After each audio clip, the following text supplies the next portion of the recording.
Hello, and welcome to Curated Classics, the channel that shares the most famous and popular stories from books, films, and history in quick summaries, so that you can learn the classics quickly without hours of reading or years of expensive courses.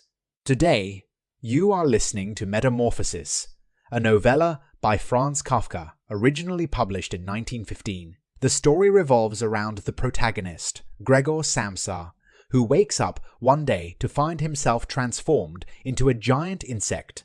The narrative follows Gregor's struggles to adapt to his new existence while also exploring the effects of his transformation on his family. For a more in-depth understanding of the book, we will now provide a breakdown. In the first chapter of Metamorphosis by Franz Kafka, Gregor Samsa, a traveling salesman, wakes up one morning to discover that he has inexplicably transformed into a giant insect-like creature.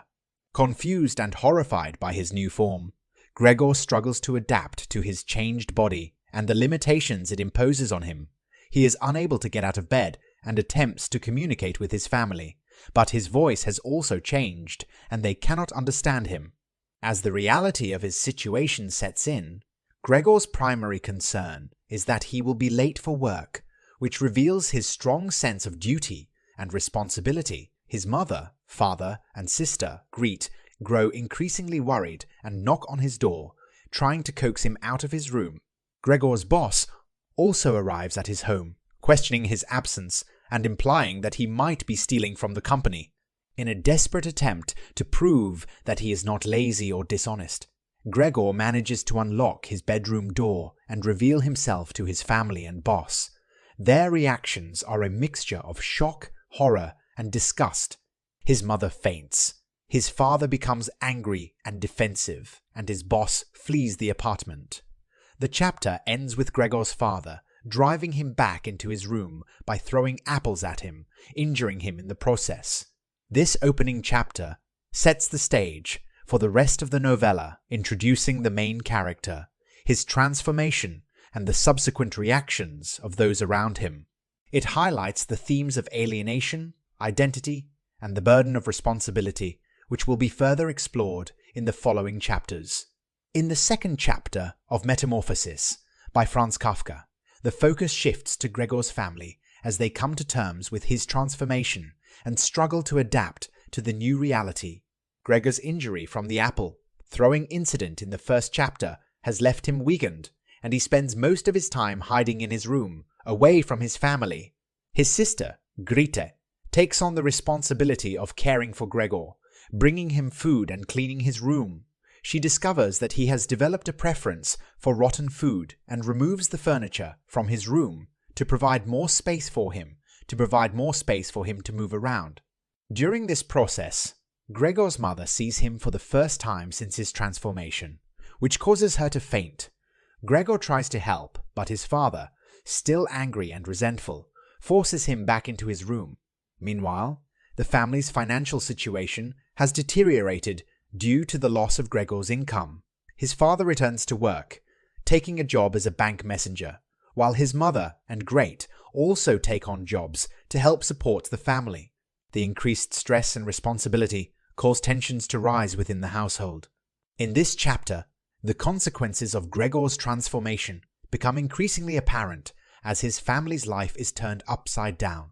Their initial reactions of shock and horror evolve into feelings of frustration and resentment as they struggle to cope with the burden that Gregor has become. The chapter further explores themes of alienation, identity, and the strains of responsibility, while foreshadowing the family's eventual breakdown. In the third and final chapter of Metamorphosis by Franz Kafka, the Samsa family's situation continues to deteriorate. To help with their worsening financial situation, they decide to take in 3 lodgers. Gregor, now almost entirely confined to his room, becomes even more isolated and neglected as his family is preoccupied with their own struggles and the needs of the lodgers. One evening, Grete plays the violin for the lodgers, and the music attracts Gregor out of his room. The lodgers, upon seeing Gregor, react with disgust and horror, and declare that they will not pay any rent for staying in a home with such a monstrous creature. This event serves as a breaking point for the Samsa family, particularly Gret, who has grown increasingly resentful of the burden that Gregor has placed on them. Gret asserts that they must get rid of Gregor, as he is no longer their brother, but a monstrous creature that has been consuming their lives. The family, emotionally and physically exhausted, agrees with her. Realizing that he has become a burden to his loved ones, Gregor retreats to his room and dies, feeling both relief and a longing for human connection. The next morning, the family's cleaning lady discovers Gregor's lifeless body and informs the Samsas. They are relieved, and the lodgers are asked to leave. With Gregor's death, the family seems to regain a sense of hope for the future. They take a day off, riding a tram into the countryside, and discuss plans to move to a smaller, more affordable apartment. The novella ends on a note of optimism as the family looks forward to a new beginning, free from the burden that Gregor had become. The final chapter of Metamorphosis brings the story to a close, exploring the consequences of Gregor's transformation on his family's relationships, emotions, and financial situation. The narrative delves deeper into themes of alienation, the human condition, and family dynamics, leaving readers to ponder the nature of identity, empathy, and the limits of human endurance. Thank you for listening to Curated Classics. If you enjoyed this story and it provided valuable insights, we hope you will give this video a like by clicking the thumbs up, sharing it with other lifelong learners, and please check out more of the greatest stories throughout history on the Curated Classics channel. See you next time.